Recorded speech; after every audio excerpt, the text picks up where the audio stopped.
There we go. Welcome back to Wednesdays with Willa. I am your host, Willa White, and this is my weekly podcast show that airs on my Facebook page, Willa White Medium, and also goes out on my YouTube channel, as well as the Lilydale Assembly Facebook page. And you can also tune in wherever you listen to podcasts on Apple, Spotify, all those great places. And this is year 9 of episodes of Wednesdays with Willa. So I have about a decade of wonderful shows of great topics and fantastic guests that you can look back and at the archive videos. I would refer you to my YouTube channel because Facebook goes ahead and deletes things after 30 days. But on YouTube, you can find that treasure trove of many things, Lilydale, beautiful tours, and we enter into conversations about spiritualism, mediumship, healing, faith, family, and more. And today we're stepping into the realm where intuition meets the intelligence of the body, where emotions, memories, and unspoken experiences reveal themselves in ways that we don't always expect. And today, my guest is internationally known psychic medium and spiritual teacher Lisa Williams. And she has been featured on TV. She had her own mediumship show and all of the great things. And I'd refer you to the show notes for her website and other great information about her upcoming classes in Lilydale, which we'll talk about later in the show. But today, in this conversation, we're going to explore how the body holds emotional stories and how those unresolved experiences can manifest as physical symptoms, and how intuitive scanning can help trace the threads between what we feel and what we carry. So if you've ever wondered why certain pains linger or why illness sometimes arises during emotional upheaval, or how your body is communicating with you long before your mind, then this is the episode that's going to open something up for you. So let's dive into this beautiful episode with Lisa Williams. Thanks for being here today, Lisa. Oh, Willa, thank you for having me. It's always a pleasure. And I'm so happy that you're in your 9th year. This is Yeah, amazing. yeah, it's the end of the 9th year, so it's like, holy cow, this just I went by know. so fast.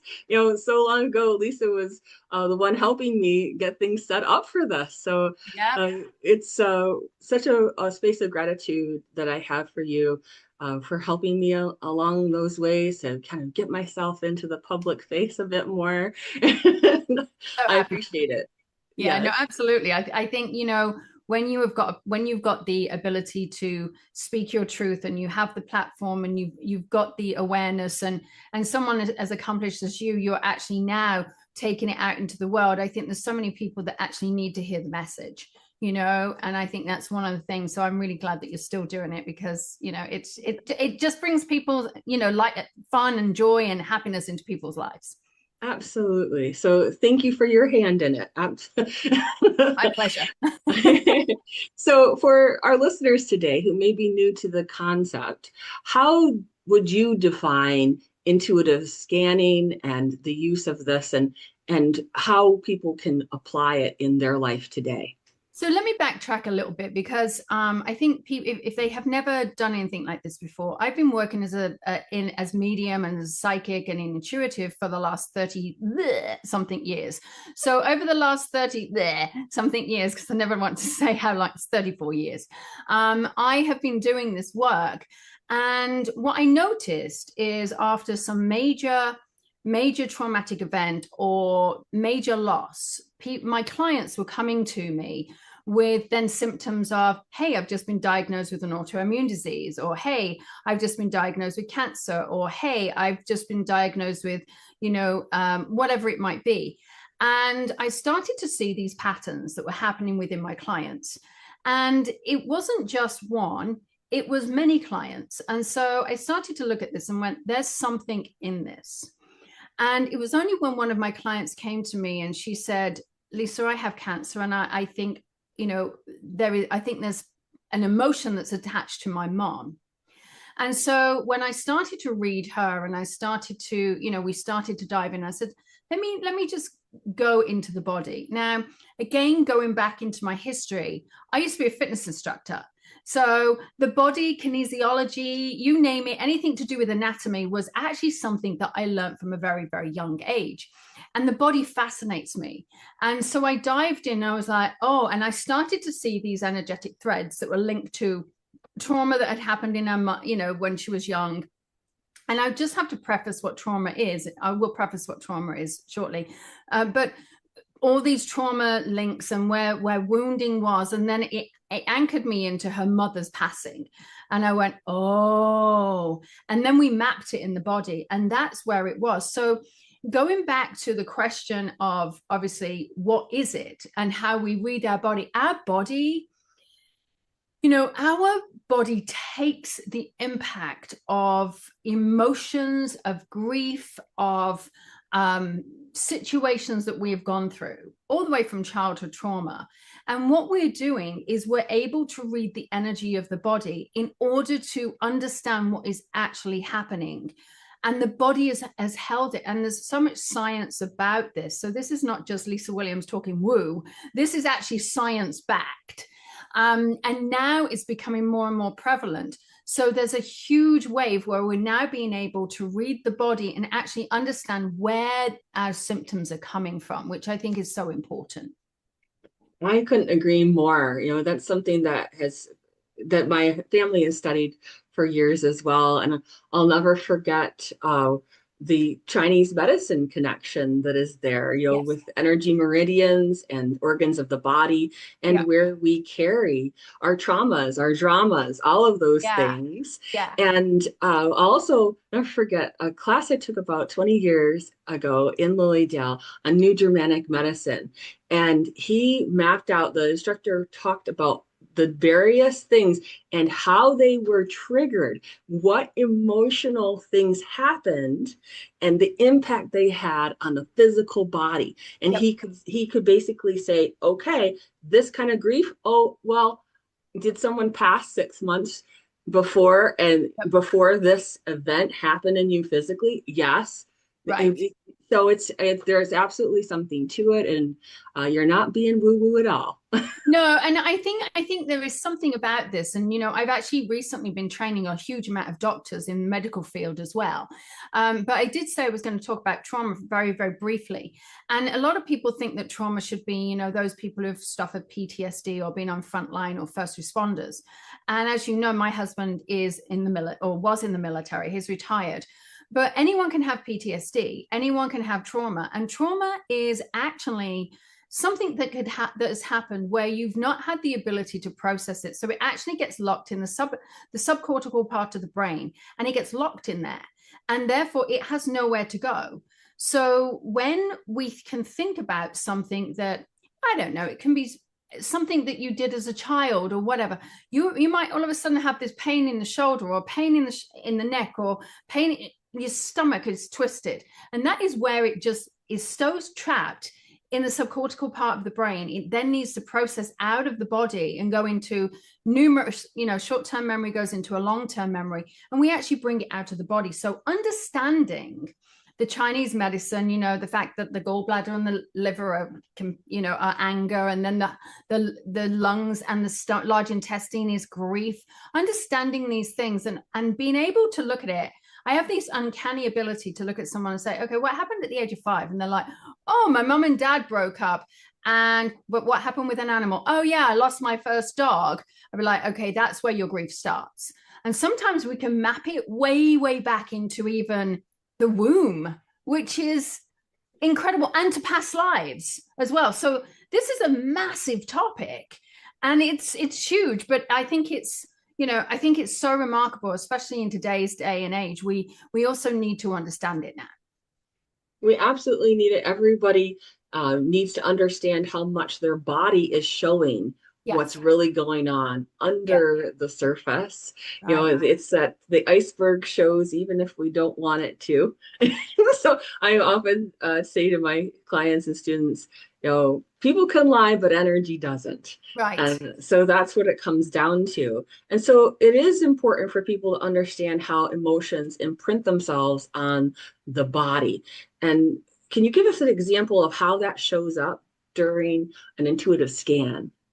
Yeah. So what I'm doing is, as an intuitive scan, I'm able to it's so weird. It's almost like I put your body on my arm, and my elbow is the actual base of the spine, and I go up to my wrist, which is actually your neck, and then the head is my palm. And as I'm going through the body and I'm able to hone in and I start in the skeletal system, I'm able to work out, oh, you've got a pain in your back, oh, it's vertebrae X. And they'll be like, yeah. So as I'm going through you, and I'll be able to tap in, it's almost like I put the imprint of you, I go into the inner child. So I would then say, okay, let me get the inner child on here. And then I'll be like, oh, I'm in the neck. What happened at the age of 4?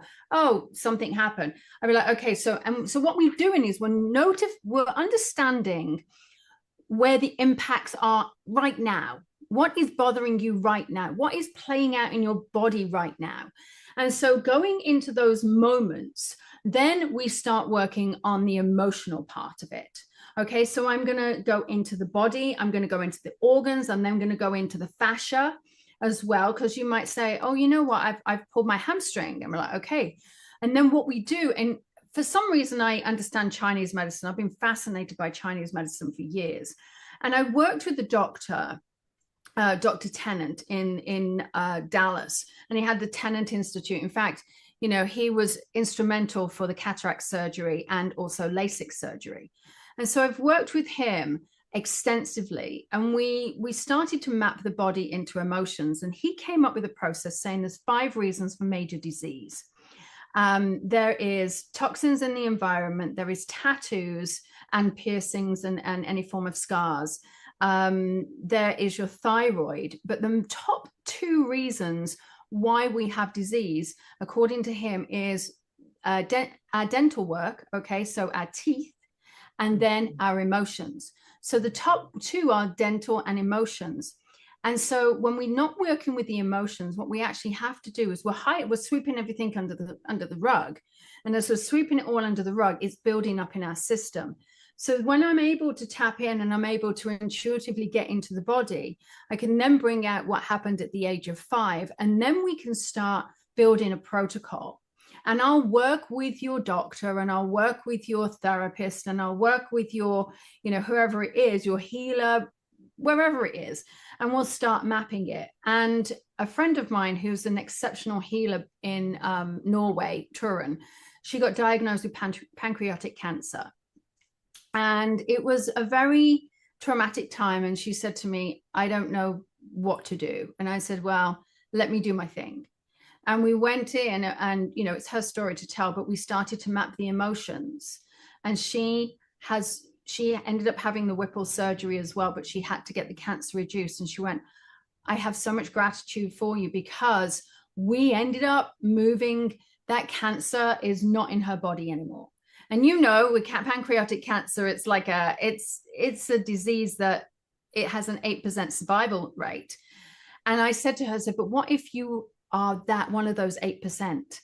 And just by dealing with those emotions and being able to bring it out and letting her know that there is hope, you know, and here she is surviving, and it's remarkable.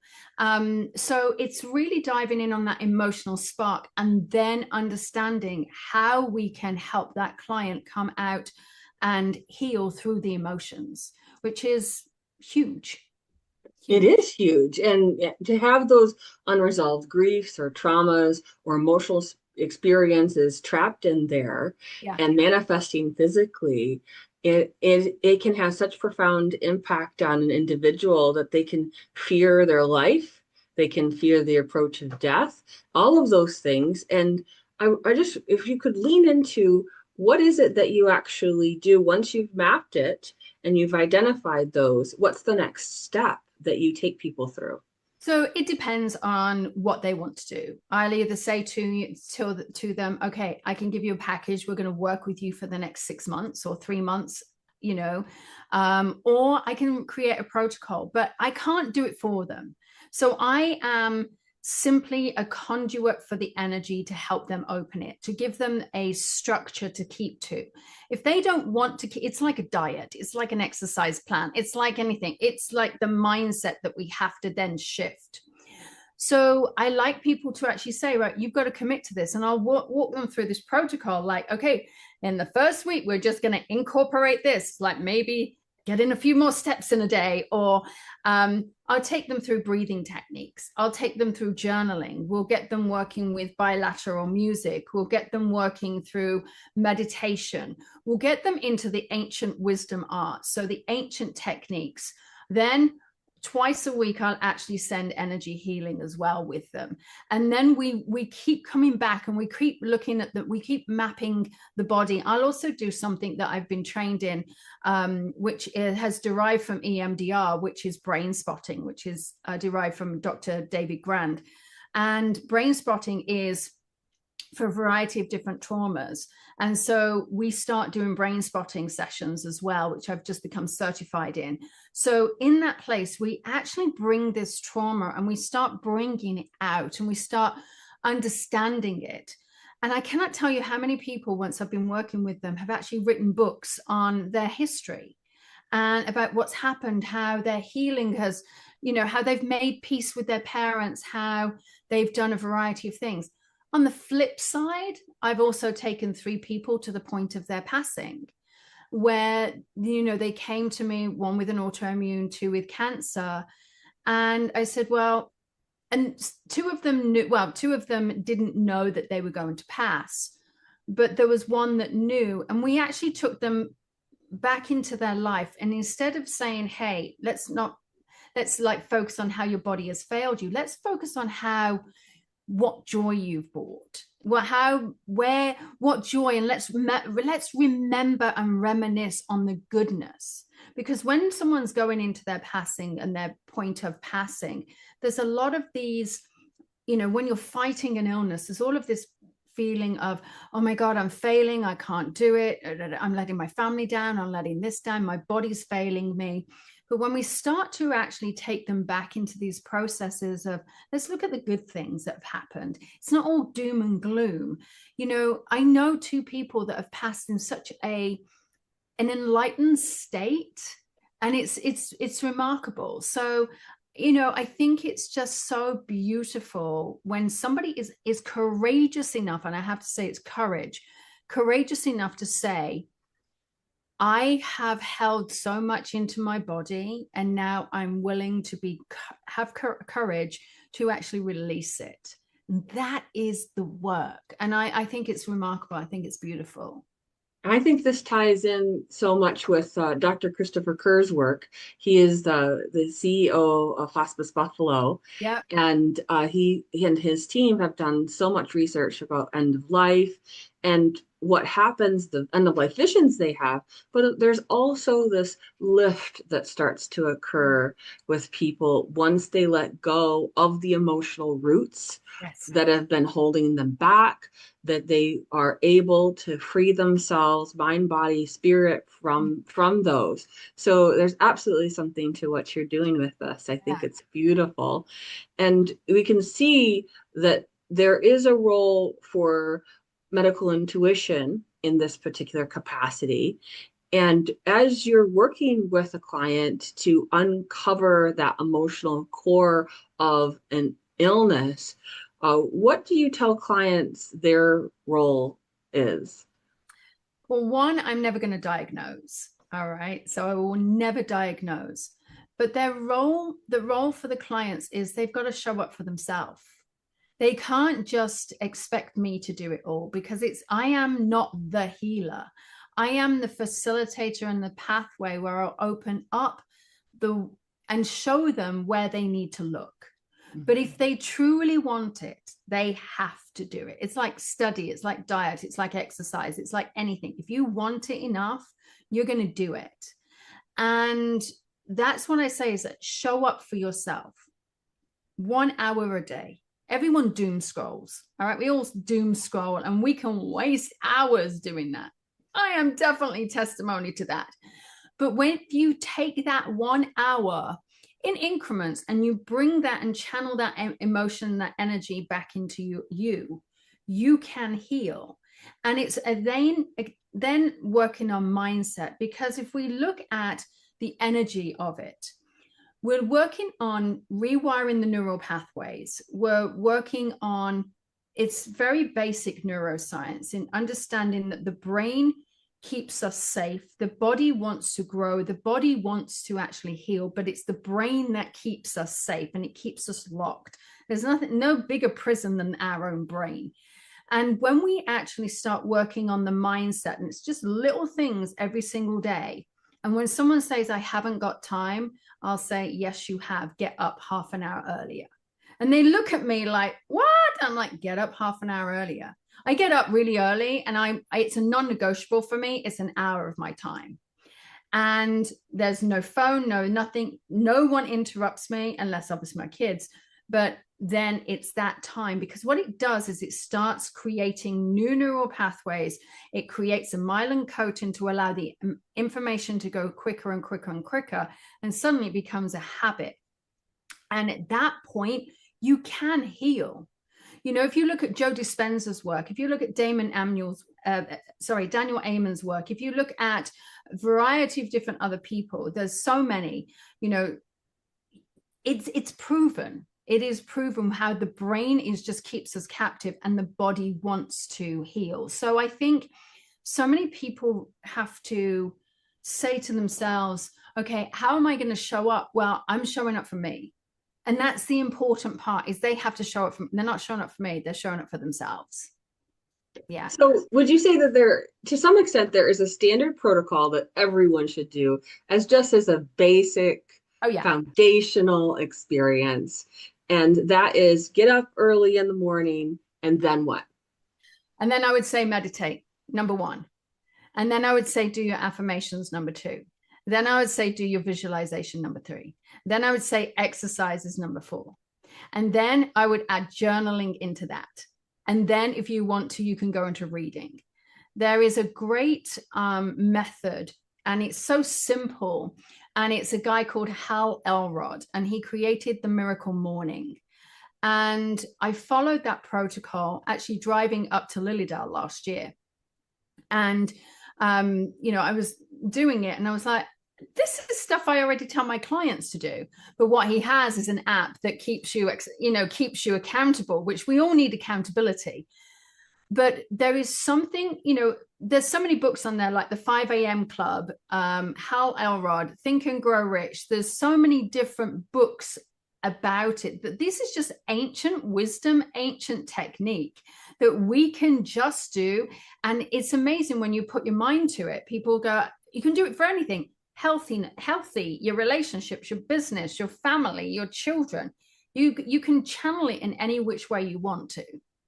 Yes, and to your point, that morning is the time that you declare to all the cells of your being the direction of your thoughts and how you're going to control that going forward, so that you have self-awareness and self-discipline and self-mastery. So a person can step into that. So for those of you who are listening, that's your morning protocol. And being consistent with it is the crucial part. And then what are some other basic protocols through the rest of the day?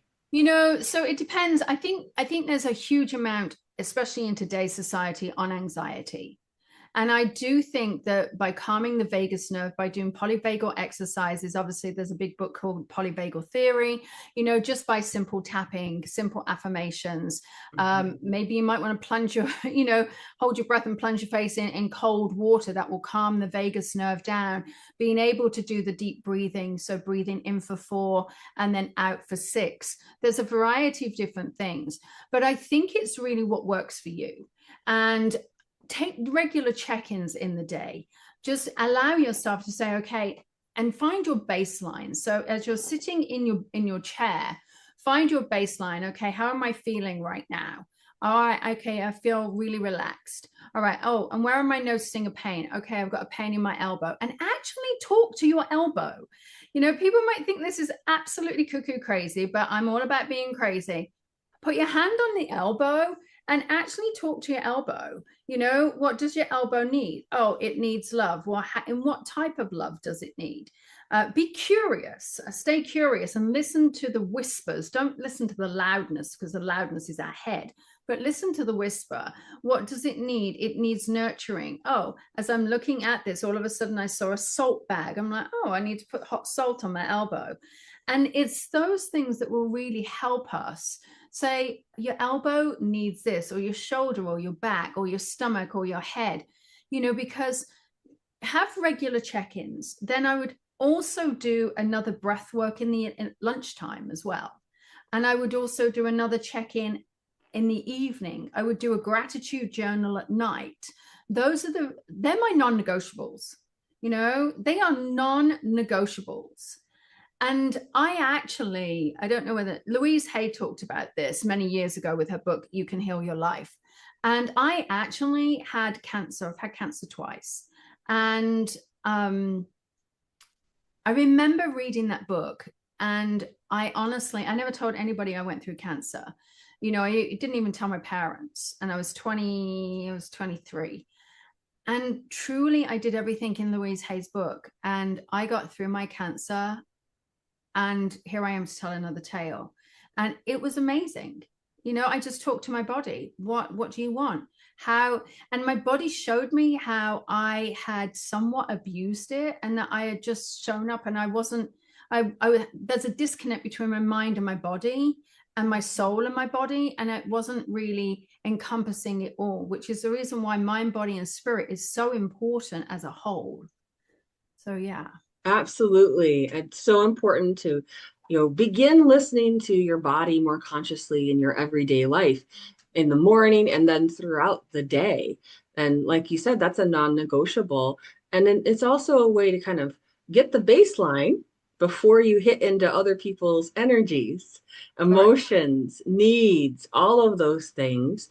And that is also a quick way to pivot so that you don't take more on emotionally. So if you already are at the state of overwhelm and you need to calm the vagus nerve and do the other things, it's good if you have a sense of where you're getting a little tippy canoe about things. And then you don't have to have it solidify or cement into the body. So I think that's a great basic protocol for everyone. Now let's lean into the really the deeper things that you were mentioning earlier, when people are going through crisis and it's showing up in their body because of the grief, because of the trauma, because of the drama, whatever it is. How do they lean into that? Maybe you could start us off. What are some early signs that the body is trying to communicate about that emotional imbalance? And then farther on down the road. Yeah, I think this is a really good question, actually, Willa, because I think so many people, they ignore the early signs. And those early signs are, you know, that sign where you just don't feel right. Something feels wonky, something feels off. Maybe you're just a little bit more tired. Maybe your tummy's a little bit more upset, or maybe you're making an excuse. Oh, it's just my irritable bowel, or it's this. Well, those little tiny things, those little tweaks in your body is the start of warning signs. Now, I just want to preface here to everybody, this is not to say that you are then going into a major chronic illness. This is your body saying, and I like to say, your body's having a 2-year-old temper tantrum right now, and now you need to listen to it.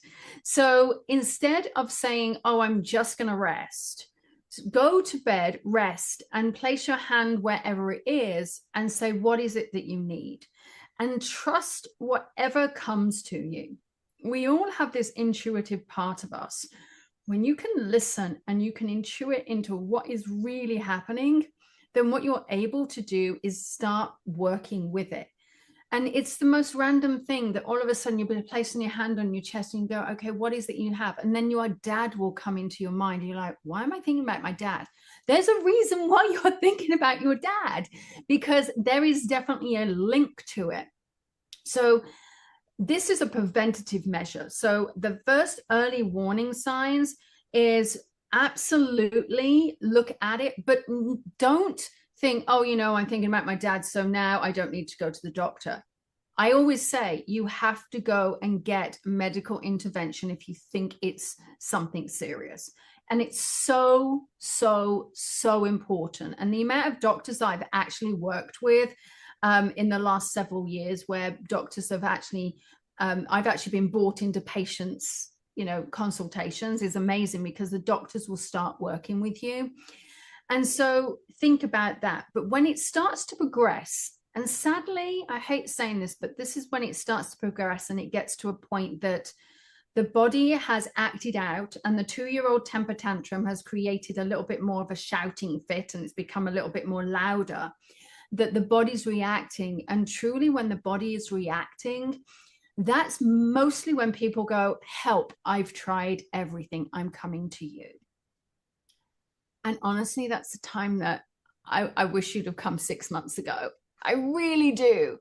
And so what we do is we go into a really, really sort of like fast-paced, more aggressive space. And I get them to sign a contract. And I know it's not a contract to work with me, it's a contract for themselves. I get them to sign a contract that they have to do.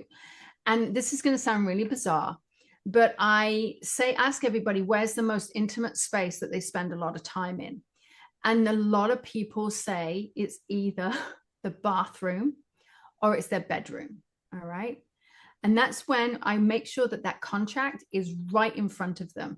I'll tell you, Willa, I have mine in my bathroom. All right. I have it right in front of my potty, and I sit there and it's right there. So every single day I'm looking at this agreement to myself.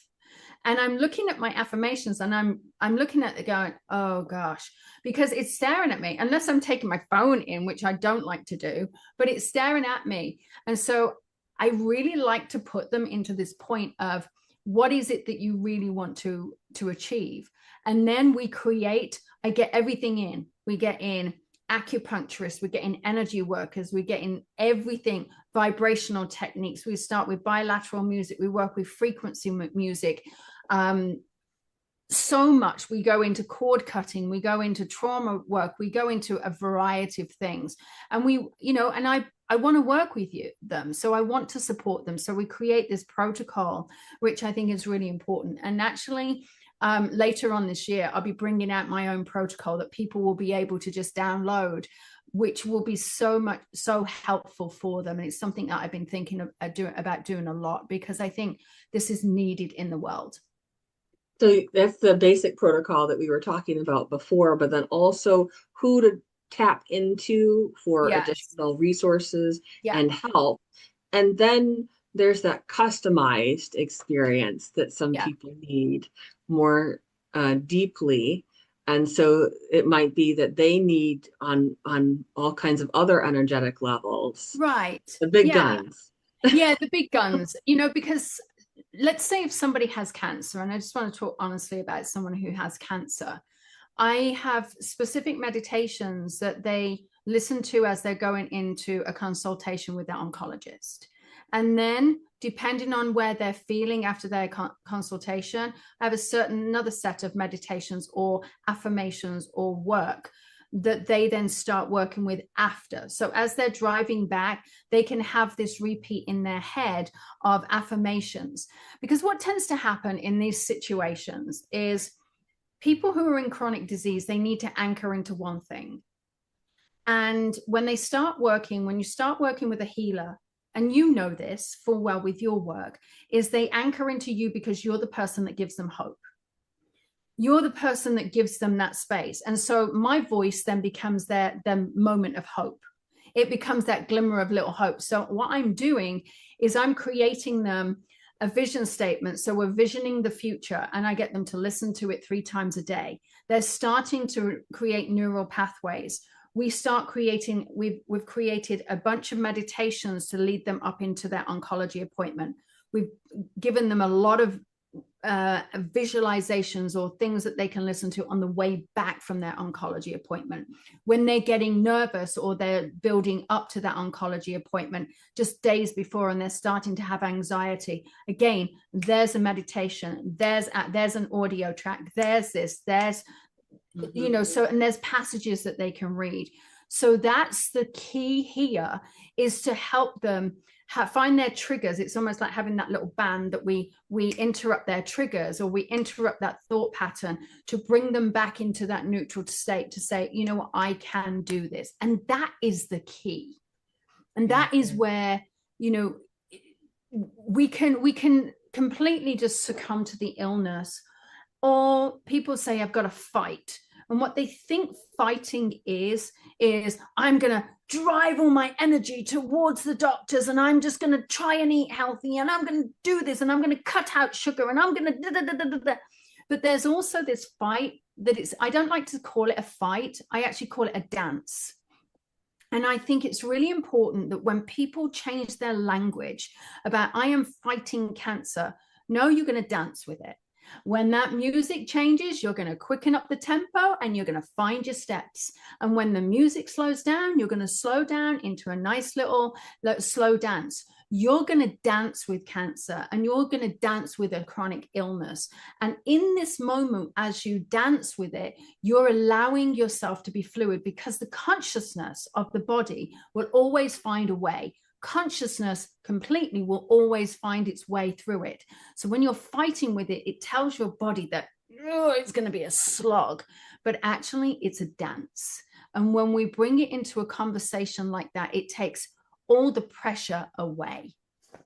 I think that's so beautifully stated, because what we need to do is refocus the mind into the healthy patterning, instead of the fear patterning. And we want to be able to listen to the soul, which is what a lot of those affirmations and listening to what would be the truth with a capital T helps.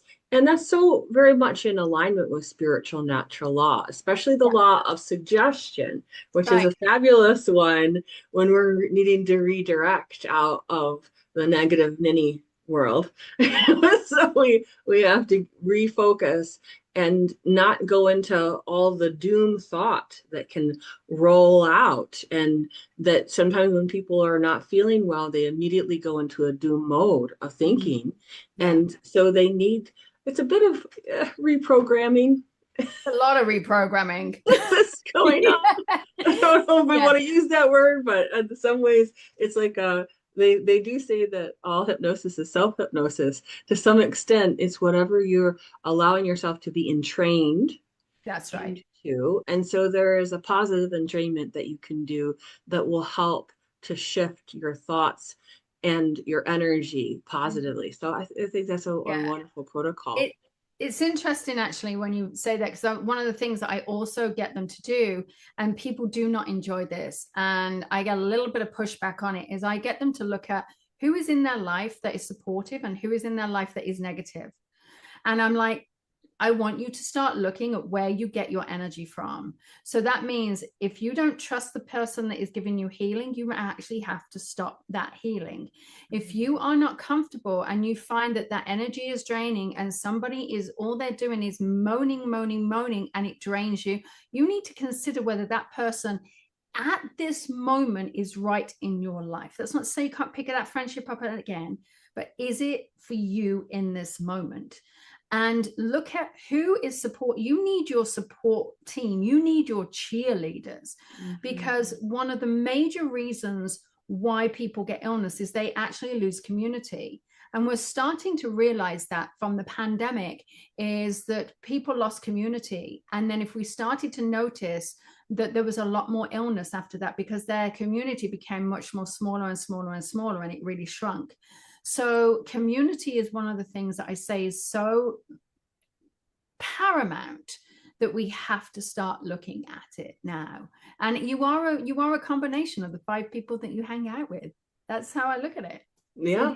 That is true. Yeah, definitely choose wisely, and choose your body workers wisely too.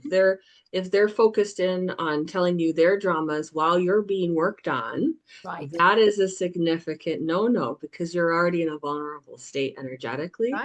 And to your point with people around you, if they're also of that mindset. So it's about being careful and not saying you're being negative around me is a problem. You don't have to announce this. No. Just sort of gently move yourself away as best you can Yeah. from, Well, from that. you could also, there's so many ways that you can do it. You just say, this is my time. I'm really going to have to focus on, my own healing. There is a variety of different ways. I've had many conversations with, and I've been very brutally honest with a lot of people. And I'm like, this person is not serving you. I suggest that you really think about where this person is placed in your life. So yeah, it's very interesting. It is. It's so fascinating to look at that. And to some extent, when we talk about the emotional origin of their symptoms, the things that actually started it, the impetus of it, Yeah. and getting into this, and as they're working through the protocol to resolve, to get their mindset in correct patterning, there, so you have the emotional origin, but then we also have the emotions of staying in a negative circumstance because at Oh, least we know what to expect. that's right. There's comfort there on one level. That's right.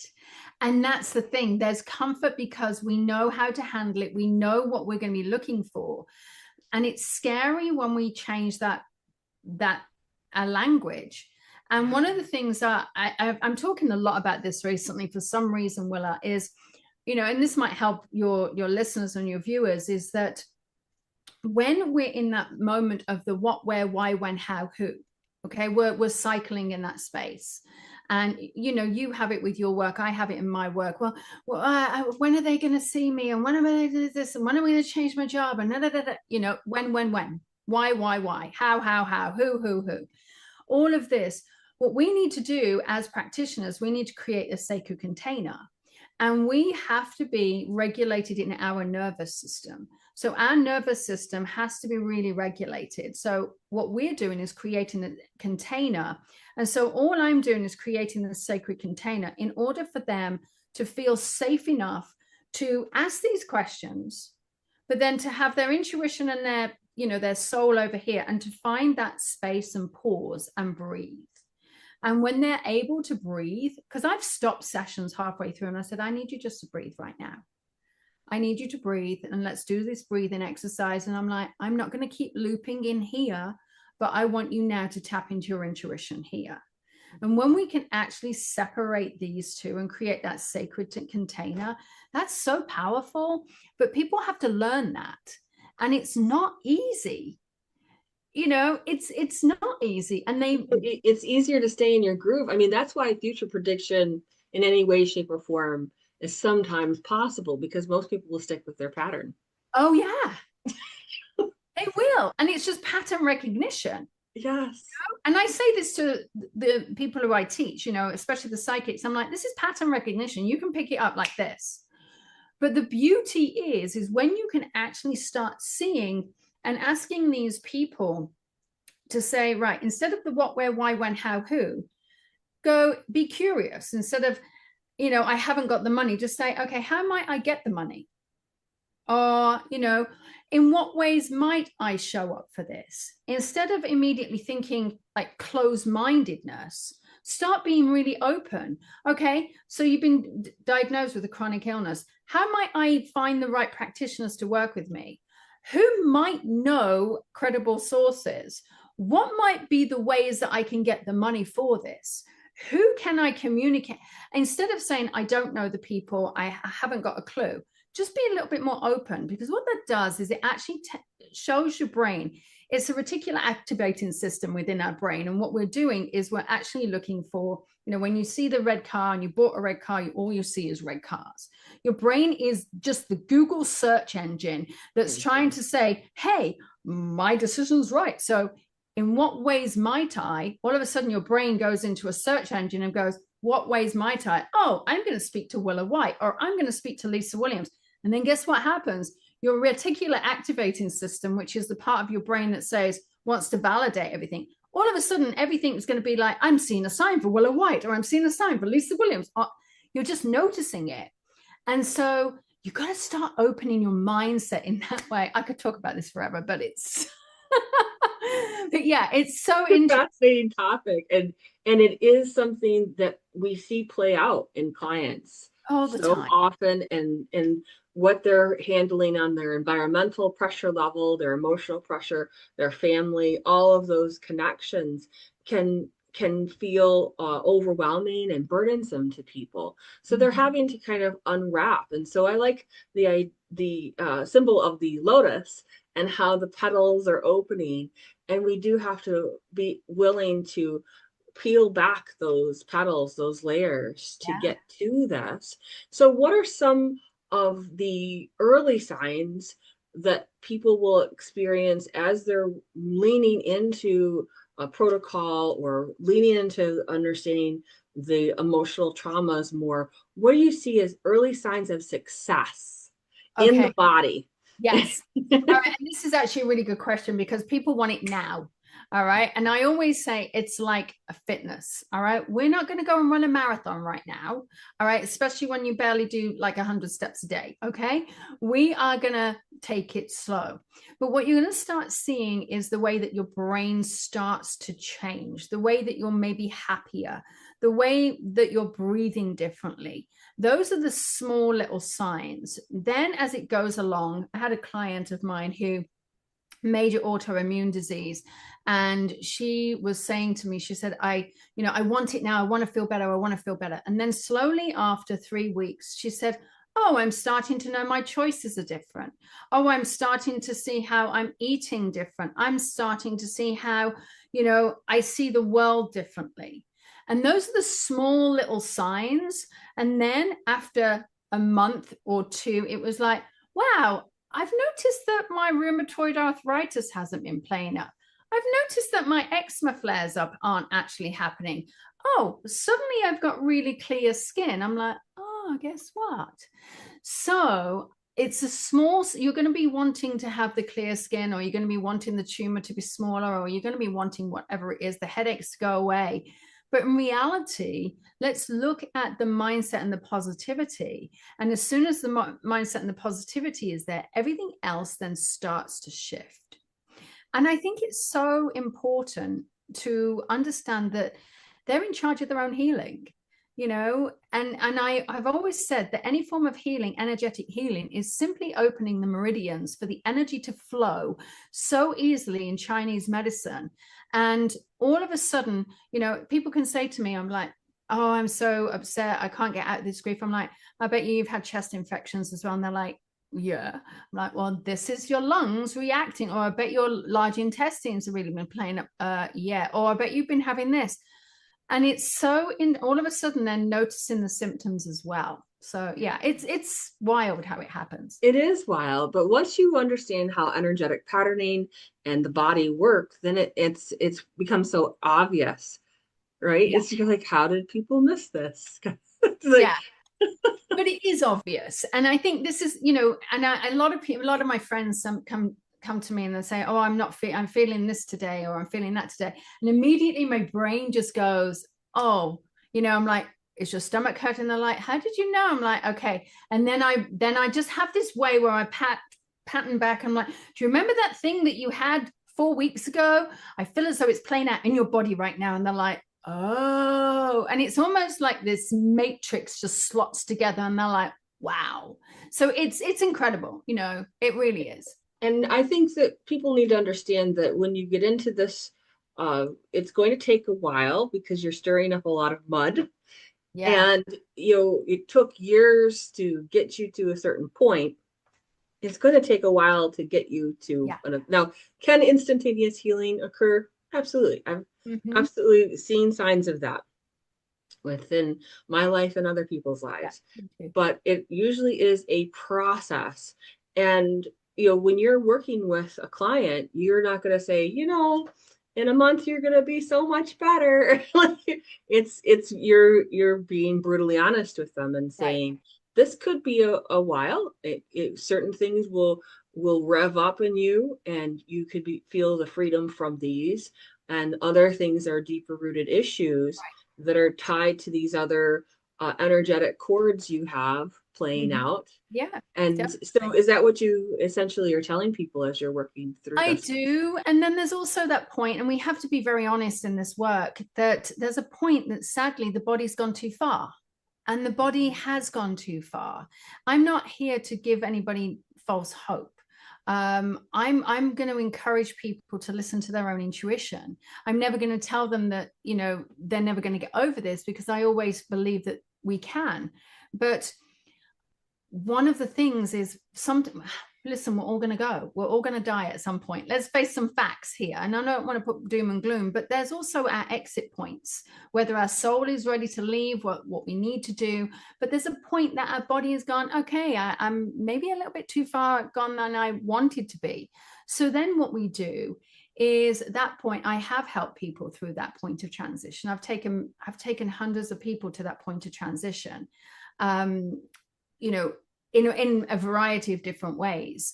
And I've done 3 very, very recently over the last couple of years. But it's been in that moment, there becomes this awakening, this reckoning, this awareness, this almost beauty in it. And it's really magnificent when you see it like that.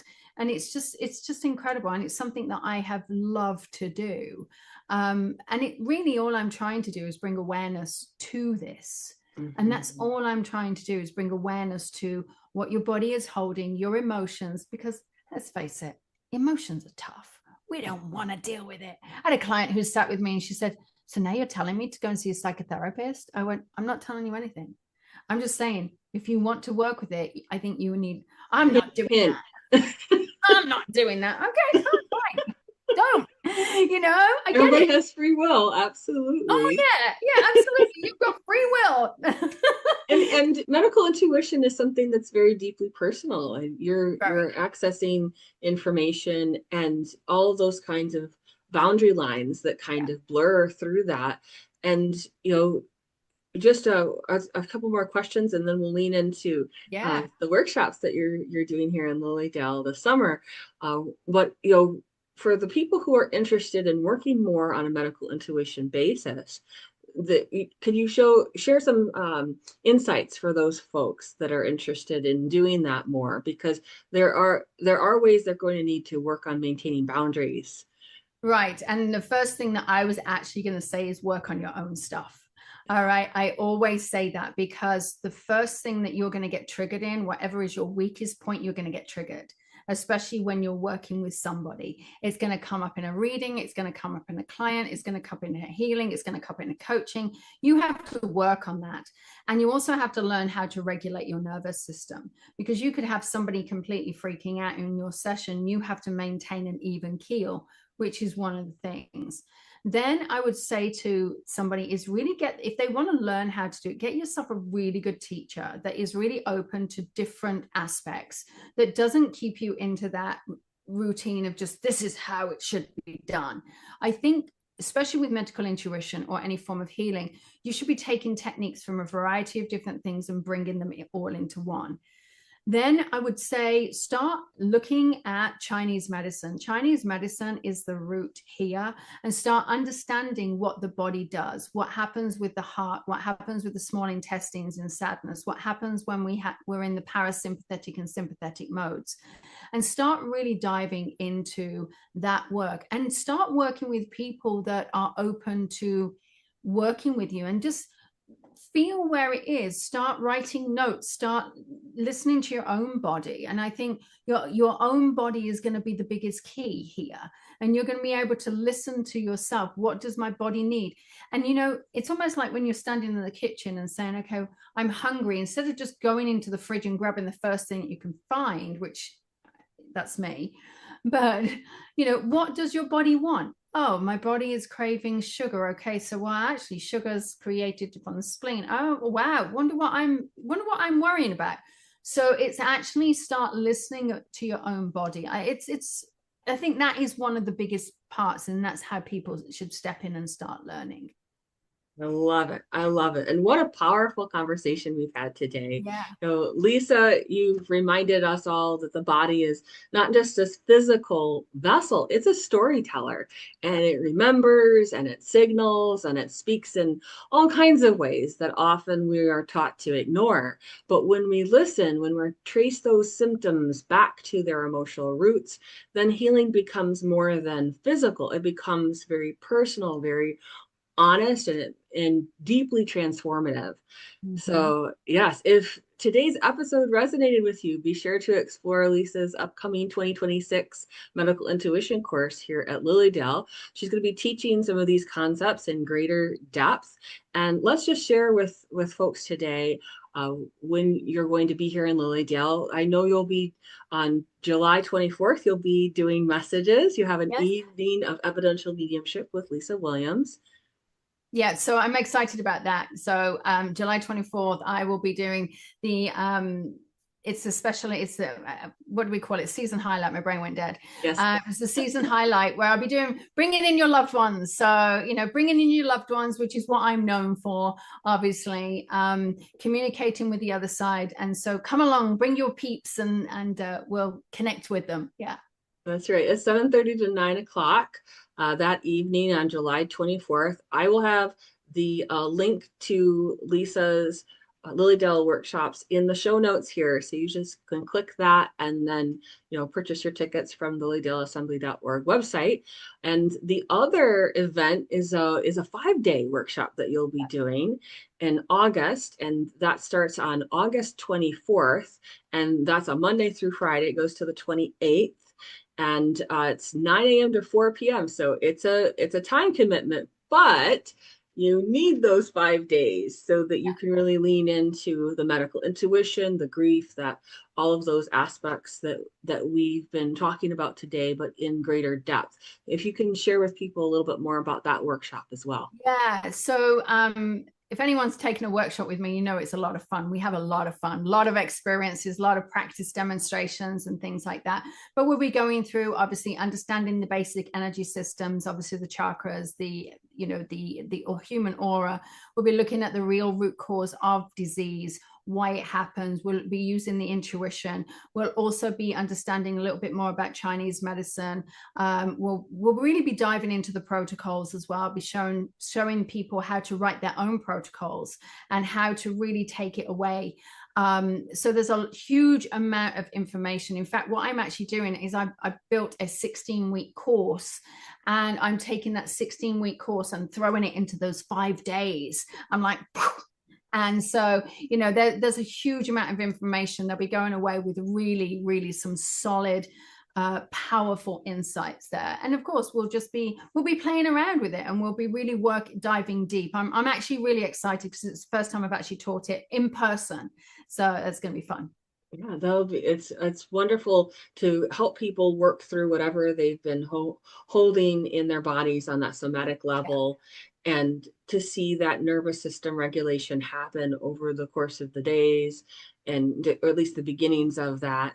And then I think it'll be really great because you're going to explain how people will integrate that in their own lives. Like you said, build their own protocol. Yes, you have your protocol, but they need to really customize it for themselves and learn to listen to their bodies and their energy Yeah. more. So Yeah. very excited that you'll be back in Lilydale, and this will be a great week-long course for people to Yeah. take. It'll be And fun, it'll be wonderful. I figured that it will also incorporate the reason why mediumship is so important as well, because a lot of it is grief. So we'll also be tapping into that space as well. So yeah, I'm excited. It's going to definitely be fun. I think it's fantastic. And so, as I said, people can click the link in the show notes so that you can go directly to that. What are some other great ways that they can find you, Lisa, if they wanted to work with you? I'm on every social media there is, Lisa Williams Medium, and also you can go to lisawilliams.com and you can find me there too. Perfect. Perfect. Well, we really appreciate you coming today on the show for Wednesdays with Willa. It's great to have you back again. And please join Lisa this summer if you're able to make it. And, until next time, stay curious, stay connected, and keep listening to the wisdom of your body and what it's trying to share with you. I'll be back with another great episode next week of Wednesdays with Willa. You can tune in and listen wherever you get your podcasts. All right. Thank you, everyone. Bye-bye. Thanks, Lisa.